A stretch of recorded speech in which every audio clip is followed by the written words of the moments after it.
Hello, good morning, नमस्कार and a very warm welcome to the channel online शिक्षण। मैं हूं आपके साथ अंजलि बालियान और आप सभी का स्वागत करती हूं। सो माय डियर फ्रेंड्स, आज की ये वीडियो बहुत ज़्यादा इंपॉर्टेंट होने वाली है क्योंकि आज हम एक ऐसा टॉपिक कवर करने जा रहे हैं जो हर एग्जाम में देखने को मिलता है, चाहे आप कोई भी एग्जाम की तैयारी कर रहे हो। तो इस वीडियो में हम सभी महत्वपूर्ण लेखक और उनकी मुख्य मुख्य रचनाओं को ट्रिक से याद करने वाले हैं। बहुत इजी ट्रिक रहेगी और एक ही ट्रिक से सारी की सारी उसकी रचनाएं उस लेखक की आपको बहुत अच्छे से याद हो जाएगी। हम इन सभी लेखक को कवर करेंगे जिनसे क्वेश्चन बनता है आपके एग्जाम में। तो चलिए बिना किसी देरी के शुरुआत करते हैं आज की इस दमदार क्लास की। अगर आपने अभी तक सेशन को लाइक नहीं किया है तो कर दीजिए, चैनल पर नए हो तो चैनल को सब्सक्राइब कर लीजिए इसी तरह की और वीडियोस के लिए। तो चलिए दोस्तों शुरू करते हैं। तो चलिए, क्या आप लोग तैयार हैं? एक बहुत ही साधारण सी इजी सी ट्रिक से, फनी ट्रिक से आप कितने आसान तरीके से इन रचनाओं को याद रख सकते हैं, आपको देख करके आज मजा आ जाएगा।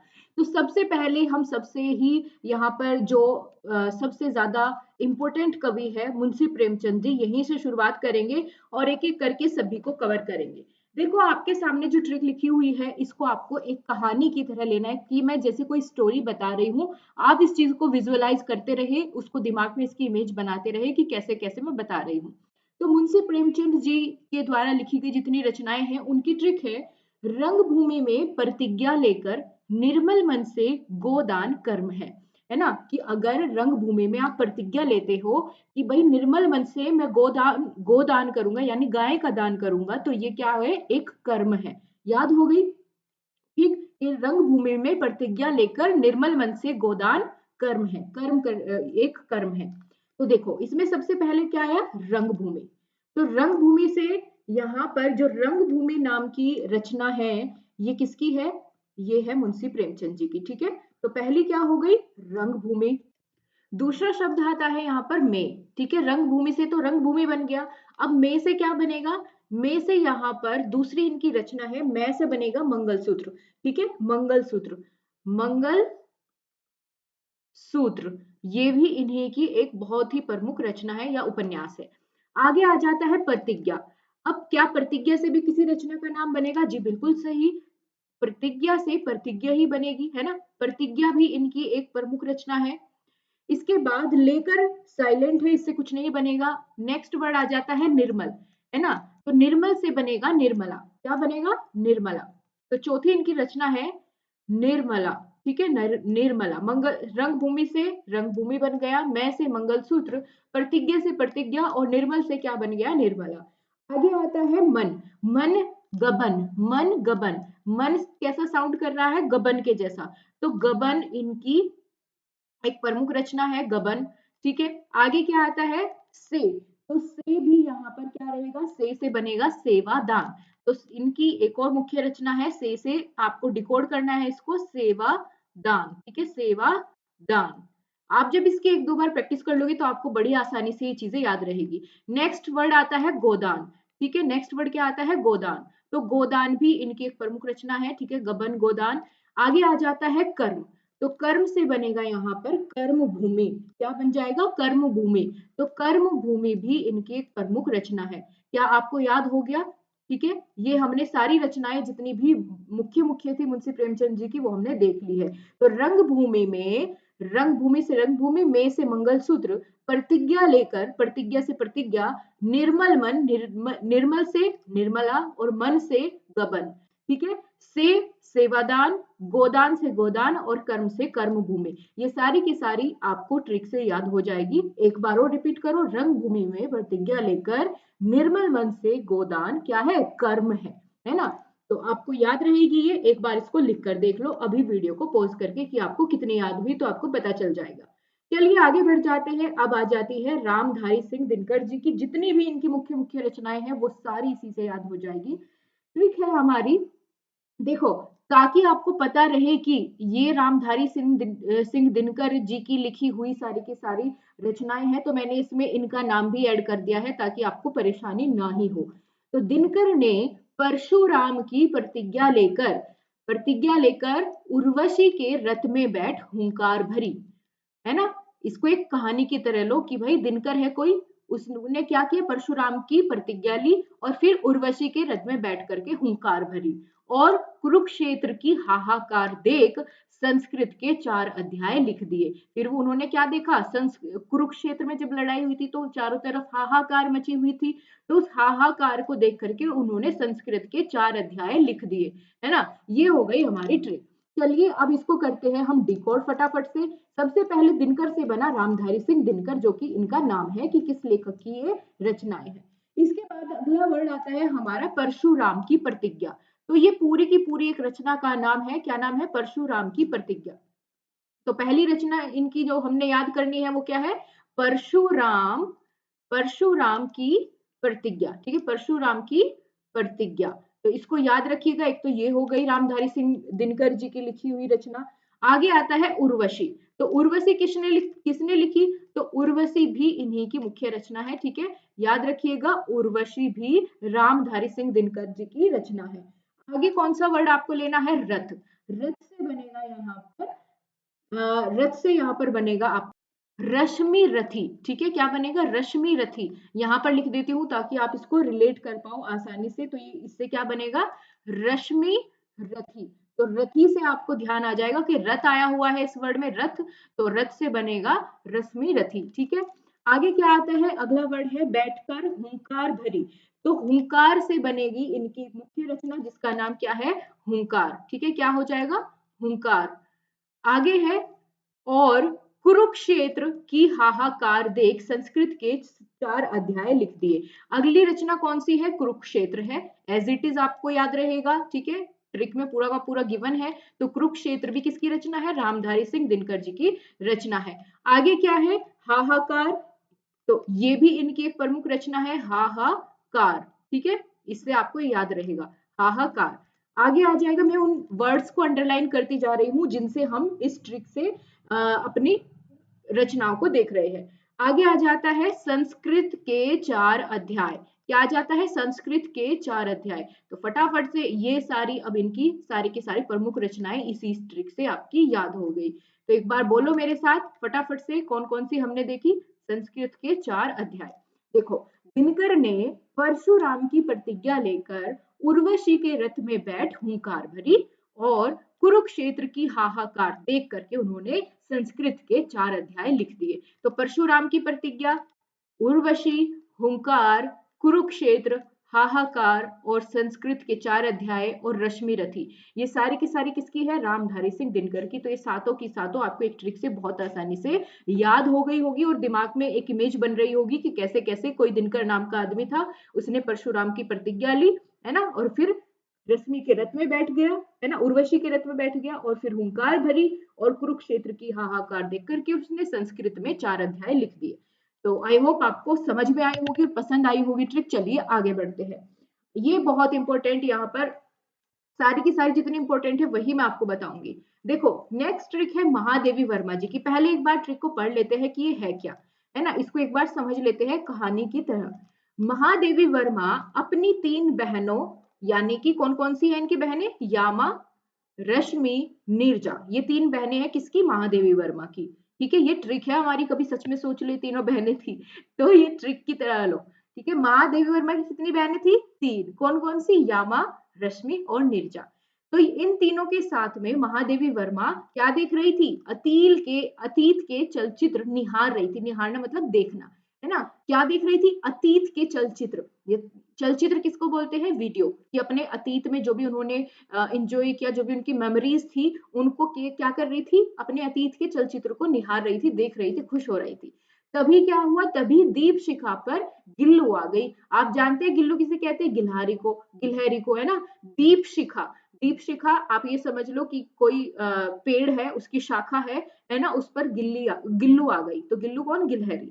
तो ये सारी की सारी इससे अब आपको बहुत आसानी से याद हो जाएगी कौन कौन सी ट्रिक है। सबसे पहले तो ये देख लो, महादेवी वर्मा, यानी ये जो ट्रिक है ये महादेवी वर्मा से रिलेटेड है, इसलिए पहले मैंने इनका नाम ऐड कर दिया है ताकि आपको कोई कंफ्यूजन ही ना रहे। तो महादेवी वर्मा की 3 बहनें थी, कौन कौन सी, यामा, रश्मि, नीरजा। तो यामा से क्या बनेगी, इनकी पहली रचना जिसका नाम है यामा। ठीक है, हा हटा देना, यामा ही रहने देना इसको, यामा। दूसरी इनकी रचना है रश्मि। ठीक है, दूसरी इनकी रचना कौन सी है? रश्मि। देखो इससे पहले हमने वो पढ़ी थी रश्मि रथी, जो कि रामधारी सिंह दिनकर की थी। तो आपको डिफरेंस पता होना चाहिए, ये है खाली रश्मि, इसीलिए मैंने उसमें रथ से ट्रिक बनाई थी ताकि कंफ्यूजन ना ही हो। अगला क्या है? नीरजा। तो बिल्कुल नीरजा एज इट इज लिखेंगे। ये तीनों तीन रचनाएं होगी यहां तक। आगे है अतीत के चलचित्र। तो अतीत के चलचित्र बिल्कुल एज इट इज, कोई चेंज नहीं करना है। ये अतीत के चलचित्र किसकी रचना है? अतीत के चलचित्र, ये भी महादेवी वर्मा जी की मुख्य रचना है। आगे आ जाता है निहार। निहार से बनेगा, बिल्कुल निहार ही बनेगा, और क्या बनेगा? तो निहार ये भी इनकी एक रचना है, ठीक है, जो पूछी जाती है। आगे आ जाता है आपका दीप शिखा। तो दीप शिखा से क्या बनेगा? दीप शिखा से दीप शिखा ही बनेगा, आपको कोई चेंज करने की जरूरत नहीं है, इसी से आपको एज इट इज नाम याद हो गया। और आगे बचती है कौन? गिल्लू। ये गुल्लू लिखा हुआ है, इसको गिल्लू कर लो, ये थोड़ा सा टाइपिंग मिस्टेक हो गई, ठीक है, इसको गिल्लू कर लो, ऐसे यहां लिख देती हूँ मैं, तो ये हो जाएगा गिल्लू। ठीक है, ये सारी की सारी रचनाएं देखो हमने कितनी छोटी सी ट्रिक से बहुत आसानी से याद कर ली। एक बार बोलो मेरे साथ आप सभी बिना शर्माए, महादेवी वर्मा जी की तीन बहनें थी, यामा, रश्मि, नीरजा, और वे तीनों साथ में बैठकर क्या कर रही थी? एक दिन अतीत के चलचित्र निहार रही थी, तभी दीप शिखा पर गिल्लू आ गई, है ना। तो यामा, रश्मि, नीरजा, अतीत के चलचित्र, निहार, दीप शिखा और गिल्लू, ये सारी की सारी रचनाएं किसकी है? महादेवी वर्मा जी की है। और ये पूछी जाती है, नीरजा, यामा, दीप शिखा, गिल्लू, अतीत के चलचित्र, बहुत बार पूछी गई है, सारी की सारी अपने आप में बहुत इंपॉर्टेंट है। आगे चलते हैं दोस्तों, भारतेंदु हरिश्चंद्र जी की जितनी भी मुख्य मुख्य रचनाएं हैं वो इस ट्रिक से आपको याद हो जाएगी। सबसे पहले एक बार ट्रिक को समझ लेते हैं कि इसमें लिखा क्या हुआ है। ध्यान से देखो, हरिश्चंद्र ने अंधेर नगरी की फुलवारी में रत्न और चंद्र की प्रभा से पूर्ण प्रकाश कर दिया। कि हरिश्चंद्र जी थे, वो गए एक बार अंधेर नगरी की फुलवारी में, ठीक है, अंधेर नगरी की फुलवारी में। आपने वो कहानी तो पढ़ी ही होगी, अंधेर नगरी चौपट राजा, है ना। कुछ ऐसा होता था कि शेर खाजा आप पूरा करके बताओ क्या था। तो अंधेर नगरी में गए कौन? हरिश्चंद्र, वहां की फुलवारी में। वहां जाकर उन्होंने रत्न, रत्नों से क्या आती है? चमक आती है ना अंधेरे में, है ना। और चंद्र से, चांद से भी तो क्या आती है? चमक आती है, प्रकाश आता है। तो रत्न और चंद्र की प्रभा से उन्होंने वहां पर क्या कर दिया? अंधेर नगरी में, अंधेर नगरी में कर दिया पूर्ण प्रकाश। वहां अंधेरा था लेकिन उन्होंने क्या कर दिया? पूर्ण प्रकाश कर दिया। अब चलो फटाफट से इस ट्रिक को अपनी डिकोड करते हैं। सबसे पहले आया यहाँ पर हरिश्चंद्र। तो हरिश्चंद्र से आपको समझ लेना है कि जो ये हमारी ट्रिक होने वाली है ये है भारतेंदु हरिश्चंद्र जी की। तो चलिए फिर, हरिश्चंद्र ने अंधेर नगरी की फुलवारी में, तो पहले वर्ड क्या आया? अंधेर नगरी। तो सबसे पहले तो हमें यही डिकोड करना है, अंधेर नगरी से क्या बनेगा? अंधेर नगरी ही बनेगा, ठीक है। अंधेर, सॉरी नगरी, अंधेर नगरी, ठीक है। तो पहली तो इनकी यही हो जाएगी पहली ट्रिक, अंधेर नगरी। दूसरा आ जाता है यहाँ पर फुलवारी, ठीक है, फुलवारी। फुलवारी से बनेगा प्रेम फुलवारी, ठीक है, प्रेम की फुलवारी। जहां फुलवारी होती है वहां ज्यादातर प्रेमी दिखते हैं, ऐसा आप इसको समझ सकते हैं। तो प्रेम फुलवारी। आगे क्या आएगा? रत्न। रत्न से बनेगा दोस्तों रत्नावली। क्या बनेगा? रत्नावली, ठीक है, रत्नावली। आगे चलो, अगला वर्ड क्या आ जाएगा? चंद्र प्रभा, ठीक है, चंद्र की प्रभा यानी चंद्र प्रभा। चंद्र की प्रभा यानी चंद्र प्रभा, ये अपने आप में एक अलग इनकी रचना है। चंद्र, एक सेकेंड, क्या हो जाएगी? चंद्र प्रभा, ठीक है, चंद्र प्रभा, एक इनकी ये हो गई बहुत मुख्य रचना। और आगे क्या आया? पूर्ण, पूर्ण प्रकाश। तो पूर्ण प्रकाश अपने आप में एक पूरी रचना है, ठीक है, ये नाम पूरा है, पूर्ण प्रकाश, पूर्ण प्रकाश। तो ये सारी की सारी रचनाएं किसकी हो गई? भारतेंदु हरिश्चंद्र जी की हो गई। कौन कौन सी एक बार बोलो? अंधेर नगरी, प्रेम फुलवारी, रत्नावली, चंद्र प्रभा, पूर्ण प्रकाश। तो हरिश्चंद्र ने अंधेर नगरी की फुलवारी में रत्न और चंद्र की प्रभा से पूर्ण प्रकाश कर दिया। याद हुआ ना? एक बार थम्स अप करके फटाफट वीडियो को लाइक करके बताओ कि याद हो रहा है कि नहीं हो रहा है। हुआ ना? चलो आगे बढ़ते, एक बार अगर आप इसको लिख लोगे ना, इस ट्रिक को अपनी नोटबुक में, आपका कभी साथ नहीं छोड़ेगी, आगे आपके किसी भी एग्जाम में आए तो आपकी बड़ी हेल्प करने वाली है। चलो नेक्स्ट ट्रिक को समझते हैं, ये है सुमित्रा नंदन पंत। सुमित्रा नंदन पंत जी से कौन कौन सी रचनाएं पूछी जाती है वो हम यहाँ पर देखेंगे, ठीक है। चलिए सबसे पहले हम इस ट्रिक को समझते हैं कि ये क्या है।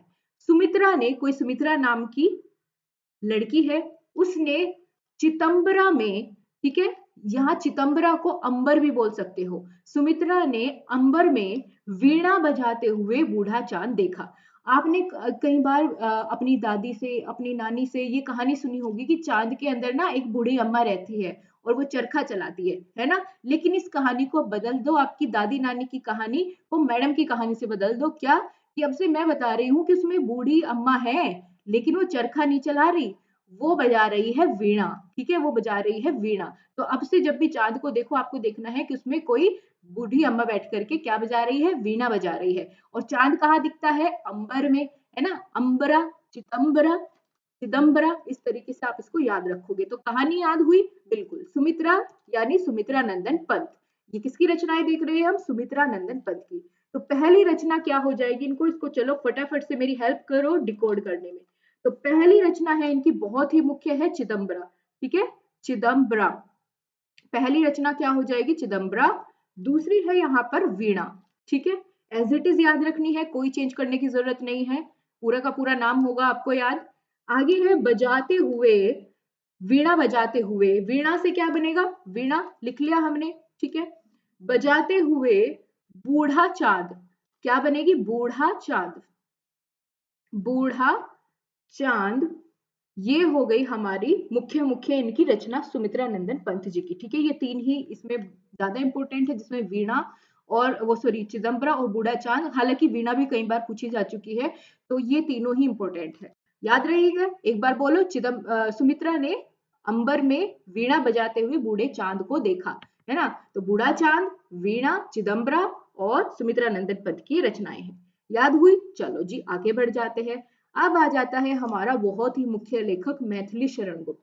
मैथिली शरण गुप्त जी की बहुत सारी रचनाएं हैं जो बहुत बार पूछी गई है, जैसे कि साकेत, रंग में भंग, बहुत इंपॉर्टेंट है। चलो अब इसको याद करते हैं। सबसे पहले हम अपनी ट्रिक को समझेंगे, फिर इसको डिकोड करेंगे।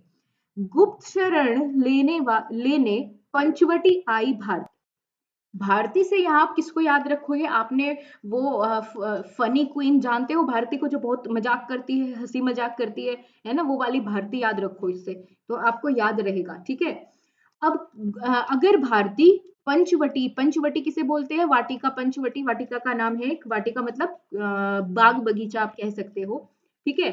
अब भारती अगर पंचवटी घूमने आ जाए तो क्या होगा, भाई उसको छुपना पड़ेगा, नहीं तो इतनी सारी public, ma'am photo please, ma'am अपने ऑटोग्राफ दे दो, ऐसे घेर लेंगे उन्हें। तो उन्हें क्या लेनी पड़ेगी, गुप्त शरण लेनी पड़ेगी, अगर वो कहीं घूमने जाती है बाहर अकेले, है ना। नहीं तो पब्लिक उन्हें ऐसे नॉर्मल लोगों की तरह घूमने नहीं देगी, क्योंकि भाई सेलिब्रिटी है।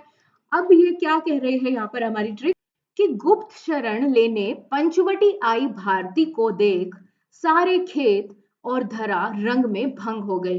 कि ना सिर्फ आम जनता, भाई आम जनता को दिखेगी नहीं क्योंकि गुप्त शरण ले ली उन्होंने पंचवटी में।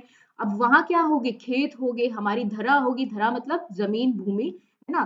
तो सारे खेत और भूमि क्या हो गई, धरा क्या हो गई, रंग में भंग हो गई, खुश हो गए कि भाई आज तो भारती जी आई है यहाँ पर, है ना।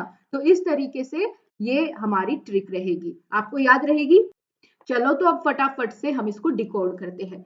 सबसे पहले यहाँ पर गुप्त, गुप्त से क्या बनेगा, यहाँ पर गुप्त से क्या बनेगा, मैथिली शरण गुप्त। तो ये गुप्त लिखने का मेरा तात्पर्य यहाँ इनके लेखक से इस ट्रिक को रिलेट करना था, ठीक है। गुप्त से, गुप्त शरण से क्या बनेगा, मैथिली शरण गुप्त, शरण गुप्त, ठीक है, गुप्त शरण या शरण गुप्त। तो मैथिली शरण गुप्त का नाम आपको याद आ जाएगा। सबसे पहले यहाँ पर आता है वर्ड पंचवटी। तो इनकी मुख्य रचना कौन कौन सी है, सबसे पहले चलो लिख दो पंचवटी, ठीक है, पंचवटी। तो पहली रचना तो इनकी यही हो गई, पंचवटी। दूसरी कौन सी है, आगे आ जाता है भारती। भारती से बनेगा भारत भारती, क्या बनेगा, भारत भारती, ठीक है, भारत भारती। ये किसकी रचना है, मैथिली शरण गुप्त की, है ना। आगे आ जाती है सारे खेत, सारे खेत साकेत। देखो सारे खेत बोलो और साकेत बोलो, एक जैसा साउंड कर रहा है कि नहीं कर रहा है, साकेत सारे खेत, ठीक है। तो इस तरीके से आप साकेत याद रखोगे इससे। फिर आती है धरा। धरा से कौन सी ट्रिक यहाँ पर डिकोड होगी हमारी, कौन सी रचना होगी, तो धरा से बनेगा यशोधरा, क्या बनेगा, यशोधरा, ठीक है, यशोधरा। धरा याद रख पाएंगे? बिल्कुल जी, यशोधरा। आगे क्या आ जाता है? रंग में भंग। ठीक है, रंग में भंग ये एज इट इज हमारी रहेगी रंग में भंग। किसकी रचना है रंग में भंग? जी, रंग में भंग। तो ये रचना है मैथिली शरण गुप्त जी की। ठीक है, ये पांचों याद हो जाएगी आपको। पंचवटी, भारत भारती, साकेत, यशोधरा, रंग में भंग। ठीक है, एक बार ट्रिक बोलो मेरे साथ। गुप्त शरण लेने पंचवटी आई भारती को देख सारे खेत और धरा रंग में भंग हो गए। याद हो गई ना? चलो आगे बढ़ते हैं। अब एक और बहुत इंपॉर्टेंट लेखक के बारे में बात करेंगे, उनकी रचनाएं, जो कि है धर्मवीर भारती जी। ठीक है, धर्मवीर भारती बहुत इंपॉर्टेंट इनकी रचनाएं हैं, है ना? चलो देख लेते हैं कौन कौन सी है। इसको तो सुन करके आपको ऐसा लगेगा जैसे हॉरर मूवी का कोई सीन देख रहे हो, इसकी ट्रिक तो इतनी मजेदार है। चलिए देख लेते हैं। धर्मवीर कौन है? आपने देखा होगा मूवी में कई बार जो हमारे अपोजिट किरदार में जो क्या बोलते हैं उनको, विलन विलन होते हैं, है ना? तो कैसे कैसे नाम उनके होते हैं? धर्मवीर, जैसे दमदार से नाम। तो धर्मवीर गुनाहों का देवता है। क्या है? गुनाहों का देवता। ऐसी मूवी आती है ना, ऐसा नाम होता है गुनाहों का देवता। तो गुनाहों का देवता कौन? धर्मवीर। पर्सनली मत लेना अगर किसी का नाम इससे रिलेटेड है तो। देखो, धर्मवीर गुनाहों का देवता है। क्यों? क्योंकि उसने अंधा युग करके, पूरे युग को अंधा करके, फिर क्या किया? सातवां घोड़ा ले लिया, है ना? कि लाइन में घोड़े खड़े थे, उसमें से 7वें नंबर का घोड़ा लेकर और हिमालय का ठंडा लोहा ठेले में रख मुर्दों के गांव की बंद गली को खोल दिया। अरे बाप रे, क्या खतरनाक ट्रिक है। चलो एक बार फिर से बताती हूँ, समझ जाओगे। देखो, कोई धर्मवीर था और वो था गुनाहों का देवता। उसने, और वो क्यों कहते थे उसको गुनाहों का देवता? क्योंकि भाई उसने अंधा युग करके, पूरे युग को अंधा करके, फिर 7वां घोड़ा लिया और हिमालय का ठंडा लोहा, हिमालय आप जानते हैं कि पर्वत पर या पठारों पर ज्यादा से ज्यादा क्या मिलते हैं? बहुत सारे खनिज पदार्थ मिलते हैं, उनमें लोहा भी मिलता है ना? तो हिमालय का उसने ठंडा लोहा, ठंडा लोहा क्यों होगा भाई? हिमालय पर बर्फ जमी रहती है, तो वहां लोहा कैसा मिलेगा उसको? ठंडा लोहा मिलेगा। अब उसको घोड़े पे तो रख नहीं सकता था लोहे को, तो उसने क्या कर लिया? ठेले में रख लिया, है ना? और ठेले में रख करके जब वो चला तो उसके सामने मुर्दों का गांव आया। तो मुर्दों के गांव में जब उसने एंटर किया तो वहां बंद गली मिली, तो बंद गली को उसने क्या कर दिया? खोल दिया। ठीक है, याद हुई ना ट्रिक? इमेजिन कर लिया कैसा दिख रहा है धर्मवीर, गुनाहों का देवता? बहुत बढ़िया। ठीक, चलो अब इसको डिकोड करते हैं। धर्मवीर से क्या बना? हमारे राइटर का नाम धर्मवीर भारती। सबसे पहला जो यहाँ पर आप वर्ड देखोगे, गुनाहों का देवता, गुनाहों का देवता। तो यही हमारी इनकी पहली रचना है जो हमें याद रखनी है, बड़ी इंपॉर्टेंट है। गुनाहों, गुनाहों का देवता। आपको ये ट्रिक कहीं और नहीं मिलेगी, क्योंकि मैंने खुद बनाई है, तो आपको किसी YouTube चैनल पर ऐसी ट्रिक नहीं मिलेगी। ठीक है, इसके बाद भले ही बन जाओ। आगे देखते हैं, गुनाहों का देवता। इसके बाद आता है अंधा युग। अंधा युग एज इट इज याद रहेगी आपको, ज्यादा परेशान होने की जरूरत ही नहीं है। एक बार बस इस मूवी को याद रखो जो मैंने आपको अब ये स्टोरी सुनाई। ठीक है, इसको इमेजिन कर लो तो आपको याद रहेगी। अगला है अंधा युग। ठीक है, आगे आ जाता है सातवां घोड़ा। क्या आ जाता है? तीसरा है हमारी इनकी रचना, सातवां घोड़ा। सातवां, सॉरी, घोड़ा बनने से पहले भागने को तैयार हो गया। तो सातवां घोड़ा याद रहेगा। एंड नेक्स्ट है हिमालय। ठीक है, नेक्स्ट क्या हो जाएगी? हिमालय। हिमालय ये किसकी रचना है? धर्मवीर भारती जी की, याद रहेगी आपको। नेक्स्ट है ठंडा लोहा। ठीक है, ठंडा लोहा। ठंडा, देखो कितनी सारी याद हो रही है सिर्फ एक ट्रिक से, और वो भी मजे मजे में। सबसे बड़ी बात तो यही है कि मजेदार, है ना? आपको दिमाग लगाने की ज्यादा जरूरत नहीं है। आगे है ठेले, है ना? तो यहाँ पर ठेले से बनेगा ठेले पर। ठेले पर, आई थिंक ये ठेले पर हिमालय, ये दोनों एक ही है ना? ठेले पर हिमालय ये ऐसे करके होगी, तो इसको एक बार ना क्रॉस चेक कर लेना। अगला हमारा है मुर्दों का गांव। ठीक है, अगला वर्ड क्या है यहाँ पर? मुर्दों का गांव। तो चलिए नेक्स्ट हमारी क्या हो जाएगी? मुर्दों का गांव। अगली रचना क्या है? मुर्दों का गांव। आगे भी है क्या कोई? बिल्कुल, बंद गली। ठीक है, अगली क्या है? बंद गली। तो ये बंद गली किसकी रचना है? ये भी धर्मवीर भारती जी की है। तो गुनाहों का देवता, अंधा युग, सातवां घोड़ा, ठेले पर हिमालय, ठंडा लोहा, मुर्दों का गांव और बंद गली, ये सारी की सारी रचनाएं किसकी है? धर्मवीर भारती जी की है। याद रहेगी। अगर पसंद आई है तो लाइक करो और एक बार फटाफट शेयर कर दो अपने मजेदार फ्रेंड्स के साथ जिनको आप ये भेजना चाहते हैं, एक बार शेयर जरूर कर दो। चलो फिर आगे बढ़ते हैं दोस्तों। अगले हमारे राइटर होने वाले हैं, ये भी बड़े इंपॉर्टेंट है और ये तो बहुत ज्यादा इंपॉर्टेंट है, जिनका नाम है जयशंकर प्रसाद। अब ये बहुत आपको हार्ड लगता होगा पहले, क्योंकि इन्होंने तो न जाने कितनी सारी अपनी रचनाएं लिख दी है ना। तो इनकी रचनाओं को कैसे एक ट्रिक से याद किया जाए, बड़ी दिक्कत वाली बात थी। लेकिन जब मैं हूं तो दिक्कत की क्या बात, चलिए एक बार फटाफट से इनकी कहानी सुन लेते हैं कि ये कहानी आखिर है क्या। इमेजिन करना बस आप, ठीक है। अब एक बार आंखें बंद करो और कहानी सुनो। शंकर जी का प्रसाद लेने कामायनी और ध्रुव स्वामिनी, ये लड़कियों के नाम है दो, ठीक है, कामायनी और ध्रुव स्वामिनी, ये दो लड़कियां थी। और ये चली कहाँ? शंकर जी का प्रसाद लेने। भाई भगवान शंकर जी का पूजा करेगी फिर प्रसाद लेगी, ठीक है। तो सुनो, शंकर जी का प्रसाद लेने कामायनी, शंकर जी का प्रसाद लेने कामायनी और ध्रुव स्वामिनी इतराती हुई चली। कैसे चली? इतराती हुई चली, याद रख पाएंगे ना? हाँ, इतराती हुई चली। प्रेम पथ में छाया छा गई। अब वो चली तो थी, है ना, प्रेम के पथ में, लेकिन रास्ते में क्या हुआ? छाया छा गई कि भाई एकदम से घना अंधेरा हो गया, है ना, छाया छा गई। और इंद्रजाल से आंधी के साथ साथ आकाश में प्रतिध्वनि सुनने लगी। यानी इंद्रजाल, भगवान, ओ सॉरी, बारिश कौन से देवता करते हैं? इंद्र देवता करते हैं, है ना। आंधी भी उनकी वजह से आती है। तो इंद्रजाल से क्या हुआ? आंधी आने लगी और आंधी के साथ साथ पता है क्या हुआ? आकाश में प्रतिध्वनि सुनाई देने लगी। प्रतिध्वनि किसे बोलते हैं? जब बिजली कड़कती है ना तो आवाज आती है, कहां से आती है? आकाश से, ठीक है। तो आकाश में प्रतिध्वनि सुनने लगी। सामने उन्होंने, जब वो डर गई एकदम, सामने उन्हें दिखा गुप्त झरना, है ना। जब वो रास्ते में जा रही थी जंगल से होते हुए तो उन्हें क्या दिखा? सामने गुप्त झरना। अब गुप्त झरने में जाते उन्होंने देखा कि उसमें तो पड़ा है तितली का कंकाल। हाय राम, तितली का कंकाल! अब वे बेचारी ठहरी इमोशनल। तितली का कंकाल देख उनकी आंखों से आंसू की लहर बह गई। और कहां तक फैल गई उनकी आंसू की लहर? पूरे राज्य श्री तक फैल गई। जितना भी राज्य था उस पूरे राज्य में उनके आंसुओं की लहर से उन्होंने तरबतर कर दिया पूरा राज्य, ठीक है। याद हो गई? बिल्कुल। देखो एक बार फिर से समझो, शंकर जी का प्रसाद लेने चली थी कौन कौन?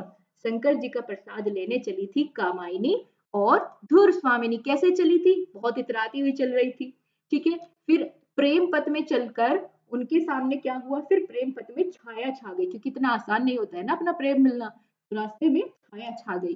फिर इंद्रजाल से आंधी के साथ साथ क्या हुआ? आकाश में प्रतिध्वनि सुनने लगी। आकाश में क्या हुआ? प्रतिध्वनि सुनने लगी। और सामने गुप्त झरना था। क्या था सामने? गुप्त झरना देखा उन्होंने। जैसे ही वो उस झरने के अंदर गई, उसमें तितली का कंकाल दिखा उन्हें। क्या दिखा? तितली का कंकाल पड़ा था। और तितली का कंकाल देख उनकी आंखों से आंसू की लहर राज्यश्री तक फैल गई, ठीक है, लहर राज्यश्री तक फैल गई। चलो अब बारी आती है इस ट्रिक को डिकोड करने की, करते हैं फटाफट से। सबसे पहले शंकर से बना जयशंकर प्रसाद। आपको ये इसलिए लिखा है मैंने हर एक ट्रिक में ताकि कंफ्यूजन ही ना हो कौन सी किसके नीचे लगाई ट्रिक, ठीक है। तो पहले ही इसका भी सोल्यूशन कर दिया है। शंकर से जयशंकर प्रसाद। फिर आता है हमारा यहाँ पर नेक्स्ट वर्ड कामायनी, ठीक है। पहली क्या है? कामायनी। तो कामायनी ये पहली रचना है, ठीक है, जिसको हमें याद रखना है, इनकी, जयशंकर प्रसाद जी की कामायनी। दूसरा है, दूसरी लड़की का क्या नाम था? ध्रुव स्वामिनी। क्या था? ध्रुव स्वामिनी। चलिए ये भी लिख लेते हैं एक बार, ध्रुव स्वामिनी। ध्रुव स्वामिनी कितना अच्छा नाम है ना, कामायनी, ध्रुव स्वामिनी। चलिए ध्रुव स्वामिनी। आगे कैसे चल रही थी वो? इतराती हुई चल रही थी। तो इतराती से बनेगा दोस्तों इरावती। क्या बनेगा? इरावती। याद रख पाएंगे? इरावती, ठीक है। इतराती से क्या बना? इरावती। आगे आता है प्रेम पथ। प्रेम पथ से बनेगा, नेक्स्ट जो हमारी यहाँ पर रचना है, प्रेम पथ से बनेगा प्रेम पथिक, ठीक है। प्रेम पथ से क्या बनेगा? प्रेम पथिक, यानी प्रेम के पथ पर चलने वाला, प्रेम पथिक। आगे वर्ड आता है छाया। तो छाया से यहाँ पर क्या बनेगा? छाया से यहाँ पर आपका बनेगा, छाया से छाया ही बनेगा। ये इनके द्वारा लिखी गई एक कहानी है, ठीक है, छाया नाम से। तो छाया। आगे इंद्रजाल, इंद्रजाल से डायरेक्ट एज इट इज याद रखना है आपको, इंद्रजाल, ठीक है, इंद्रजाल, ये भी इनकी एक रचना है। आगे क्या आता है, आंधी, तो आंधी भी एज इट इज याद रखना है आपको, आंधी भी इनके द्वारा लिखी गई एक रचना है।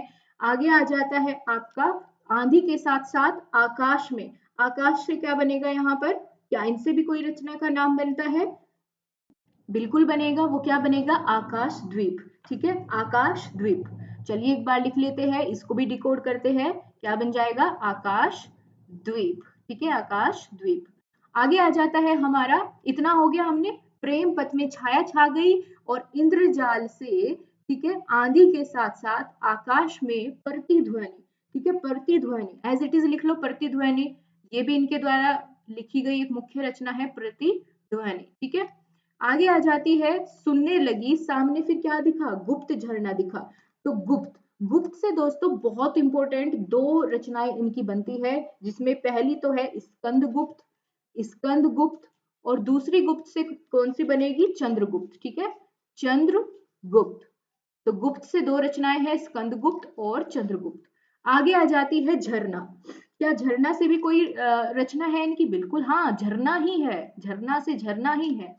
आगे आ जाएगी, उसमें क्या दिखा उनको, तितली का कंकाल, तो फिर इनकी तितली का कंकाल से क्या बनेगी, तितली से बनेगी तितली, तितली, और कंकाल से क्या बनेगा, जाहिर सी बात है कंकाल, ठीक है। अब देखना क्या कोई इतनी ट्रिक, एक ट्रिक से इतनी सारी आपको रचनाएं याद करा सकता है, तो कंकाल एज इट इज आपको लिखना है।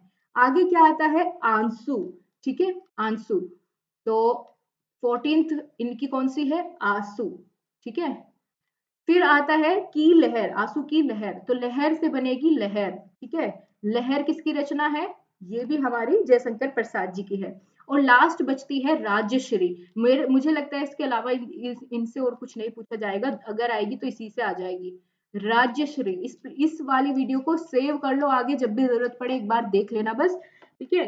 ये देखो हमने 16 रचनाएं इस एक ट्रिक से याद कर ली, और ट्रिक भी कितनी मजेदार थी, कौन कौन सी, कामायनी, धुर स्वामिनी, इरावती, प्रेम पथिक, कंकाल, राजश्री, छाया, इंद्रजाल, आंधी, आकाशद्वीप, आंसू, प्रतिध्वनि, स्कंदगुप्त, चंद्रगुप्त, झरना, तितली, लहर। 17 हो गई ये, स्कंदगुप्त चंद्रगुप्त 2, ठीक है।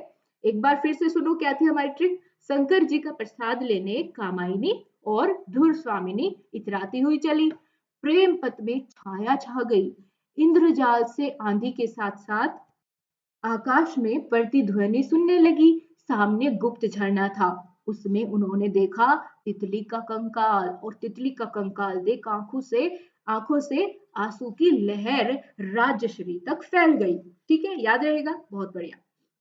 आगे बढ़ जाते हैं, अगले हमारे राइटर आते हैं मोहन राकेश, इनसे भी बहुत इंपॉर्टेंट रचना पूछी जाती है, वो भी मैं आपके सामने रखूंगी। मोहन राकेश, तो इनकी ट्रिक पहले देख लेते हैं एक बार कि क्या कहना चाहते हैं।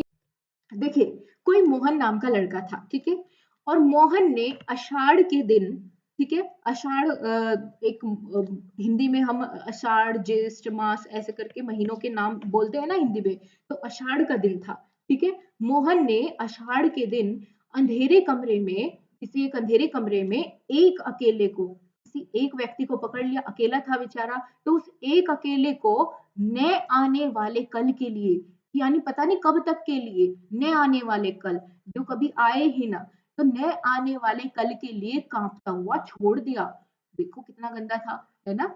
मोहन ने क्या किया, आषाढ़ के एक दिन अंधेरे कमरे में एक अकेले व्यक्ति को न आने वाले कल के लिए कांपता हुआ छोड़ दिया, ऐसे ही। बताओ क्या बात कर दी। चलो अब इससे हमें क्या, हमें तो अपनी ट्रिक बतानी है, ठीक है, चलिए देख लेते हैं। मोहन से बना मोहन राकेश। आगे आ जाता है आषाढ़ के दिन, ठीक है, तो आषाढ़ के दिन से बनेगी हमारी ट्रिक, जिसका नाम है आषाढ़, आषाढ़ का एक दिन, ठीक है। तो आषाढ़ का एक दिन, ये किसकी है, मोहन राकेश की रचना है। दूसरी है अंधेरे बंद कमरे में, ठीक है, अंधेरे बंद कमरे में, अंधेरे बंद कमरे में, इसको बंद कर लेना, अंधेरे बंद कमरे में। तो अगली हो जाएगी हमारी रचना अंधेरे बंद कमरे, ठीक है, अंधेरे बंद कमरे। आगे आ जाता है एक अकेले को, किसको छोड़ा था, बताओ किसको छोड़ा था अंधेरे बंद कमरे में, अंधेरे बंद कमरे में एक अकेले को छोड़ा था। तो एक अकेले, ये किसकी रचना है, ये भी मोहन राकेश की है। कब तक के लिए छोड़ दिया, नए आने वाले कल के लिए, है ना, कब तक के लिए, नए आने वाले कल के लिए। तो नए आने वाला कल, ये भी किसकी है, मोहन राकेश जी की है। और कैसा छोड़ दिया, कांपता हुआ छोड़ दिया, है ना, कांपता हुआ। तो क्या हो जाएगी अगली ट्रिक हमारी, कांपता हुआ दरिया, ठीक है, कांपता हुआ दरिया, पूरा नाम ये है, कांपता हुआ दरिया। तो ये 5 रचनाएं हमें याद हो गई इस छोटी सी ट्रिक से, कि मोहन ने आषाढ़ के दिन अंधेरे बंद कमरे में एक अकेले को नए आने वाले कल के लिए कांपता हुआ छोड़ दिया। तो कौन कौन सी रचनाएं निकली, आषाढ़ का एक दिन, अंधेरे बंद कमरे में एक अकेले, नए आने वाले कल, और कांपता हुआ दरिया। आई होप आपको ये बहुत अच्छी ट्रिक लगी होगी। तो चलिए आगे बढ़ते हैं। एक बार फटाफट से अपने सभी ग्रुप्स में शेयर जरूर कर देना लिंक वीडियो का। चलो आगे बढ़ते हैं। आगे हम जिन लेखक के बारे में बात करेंगे ये बहुत इंपॉर्टेंट है, इनका नाम है सूरदास, ठीक है, ये भक्ति काल के कवि थे सूरदास जी। अब इनकी रचनाओं को याद रखना बड़ा आसान है, क्यों, क्योंकि इनकी जितनी भी रचनाएं हैं उनमें उनकी शुरुआत होती है सूर शब्द से, ठीक है। तो यही हमारी ट्रिक हो जाएगी कि जितनी भी रचनाएं सूर से बनी हुई होगी, जिनके शुरुआती वर्ड क्या होगा, सूर होगा, वे सारी की सारी रचनाएं किसकी है, सूरदास जी की है, ठीक है, इसको याद रखते हैं। चलिए एक बार फटाफट से हम उन रचनाओं की बात कर लेते हैं कौन कौन सी, जैसे कि सूर सागर, ठीक है, सूर सागर। दूसरा है इनकी सूर सरावली, ठीक है, सूर सरावली, याद रहेगा ना, ये तो बड़ी आसानी से आप पहचान लोगे अगर आपको दिखती है कहीं भी ऑप्शन में। और तीसरी होती है साहित्य लहरी, इसको एज इट इज आपको याद रख लेना है, साहित्य लहरी। एक वर्ड के लिए क्या ही ट्रिक बनाएंगे, ठीक है, साहित्य लहरी। तो सूर सागर, सुर सरावली और साहित्य लहरी, ये तीनों ही किसकी है, सूरदास जी की। वात्सल्य रस के जनक भी थे और इनके गुरु थे वल्लभाचार्य। आगे हम बात करते हैं तुलसीदास जी की। अब ये बड़ा इंपॉर्टेंट है और इनकी भी एक ट्रिक हो जाती है कि इनकी रचनाओं में हमें देखने को मिलता है वली शब्द, ठीक है, वली, अंत में किसी भी रचना के अंत में अगर वली देखने को मिल रहा है तो वो आपको 99% तुलसीदास जी की मिलेगी। और जो बाकी एक्सेप्शंस है उनकी भी मैं बात कर लूंगी कौन कौन सी नहीं है, ठीक है। सबसे पहले हम ये देखते हैं कौन कौन सी है। तो तुलसीदास जी की जैसे कि वली से क्या बनेगा, दोहावली, ठीक है, दोहावली। और कवितावली, ठीक है, कवितावली, कवितावली। और कौन सी बनेगी, गीतावली, ठीक है, गीतावली, गीतावली, ये सारी हो गई। अब इसके अलावा जो इनकी इंपॉर्टेंट है वो एक और याद रख लो आप, वह हो जाएगी विनय पत्रिका। क्या हो जाएगी, विनय पत्रिका, विनय पत्रिका। इसको कई बार ये भी पूछ लेता है कि किस भाषा में ये लिखी थी, तो ये ब्रज भाषा में लिखी थी, ठीक है। और एक और ध्यान रखो, रामचरितमानस, ठीक है, राम, ये तो बड़ी इंपॉर्टेंट है, रामचरितमानस, रामचरितमानस, रामचरितमानस इन्होंने लिखी थी अवधि में, ठीक है, ये भी लिख दो एक बार ताकि आपको कंफ्यूजन ही ना हो, थोड़ी सी एडिशनल नॉलेज मिल जाएगी। और विनय पत्रिका इन्होंने लिखी थी ब्रज भाषा में, ठीक है, ये पूछ लेता है कौन सी भाषा में लिखी। अब आ जाती है नेक्स्ट कबीरदास जी की बारी, कबीरदास जी की बारी। और यही वो कबीरदास जी ही ऐसे लेखक हैं जिन्होंने वली वाले शब्द की 2 रचनाएं इन्होंने भी लिखी। उनको मैं अलग ही लिख देती हूँ ताकि आपको याद रहे, वो एक्सेप्शनल वाला केस में आप गलत ना कर दो। तो पहली तो है रचनावली, ठीक है, रचनावली। और दूसरी हो जाएगी ग्रंथावली, ठीक है, ग्रंथावली। तो ये दोनों लिखी थी कबीरदास जी ने। ओके, चलिए अब इनके अलावा इनकी जो आपको याद रखनी है वो बस एक ही याद रखो, वो है बीजक, बीजक, ठीक है, कबीरदास जी की कौन सी, बीजक। ये बहुत इंपॉर्टेंट है, पूछी गई है आपके एग्जाम में बहुत बार, तो ये याद रखनी है। अब आ जाते हैं हम मलिक मोहम्मद जायसी, लास्ट है हमारा आज का ये राइटर, मलिक मोहम्मद जायसी। अब ये इंपॉर्टेंट क्यों है, क्योंकि इन्होंने जो अपनी अपनी रचना लिखी है उस पर बनी थी मूवी। और कौन सी मूवी, पद्मावत, ठीक है, इन्हीं के ग्रंथ से ये एक महाकाव्य है पद्मावत, क्या है, महाकाव्य है, महाकाव्य है, इसी पर वो मूवी बनी थी पद्मावत, आपने देखी होगी। ये किसने लिखी थी, मलिक मोहम्मद जायसी ने, ठीक है, याद रहेगा। बहुत बढ़िया। तो चलिए जी, यहीं तक थी हमारी आज की क्लास। आई होप आपको ये सारी ट्रिक्स पसंद आई होगी और आपको याद भी हो गया होगा एक क्लास में ये सारी की सारी रचनाएं। एंड सो गाइज, अगर आपको क्लास पसंद आई है तो वीडियो को लाइक जरूर कर दीजिएगा। अपने कमेंट में अपना रेस्पॉन्स जरूर देना कि आपको क्लास कैसी लगी, कमेंट बॉक्स में जरूर बताइए। और अगर पसंद आई है तो शेयर भी कर दो दोस्तों। ठीक है, मिलते हैं आपसे अगली क्लास के साथ, तब तक के लिए नमस्कार। और हाँ, अगर आपको ये पीडीएफ चाहिए तो आप हमारे टेलीग्राम ग्रुप को भी ज्वाइन कर सकते हैं। ऑनलाइन शिक्षण नाम से हमारा टेलीग्राम ग्रुप है, आप सर्च करेंगे तो मिल जाएगा, नहीं तो मैं लिंक दे दूंगी कमेंट बॉक्स में, वहां उस पर क्लिक करके आप डायरेक्टली ज्वाइन कर सकते हैं। तो थैंक यू सो मच, मिलते हैं आपसे नेक्स्ट क्लास में, तब तक के लिए जय हिंद, वंदे मातरम।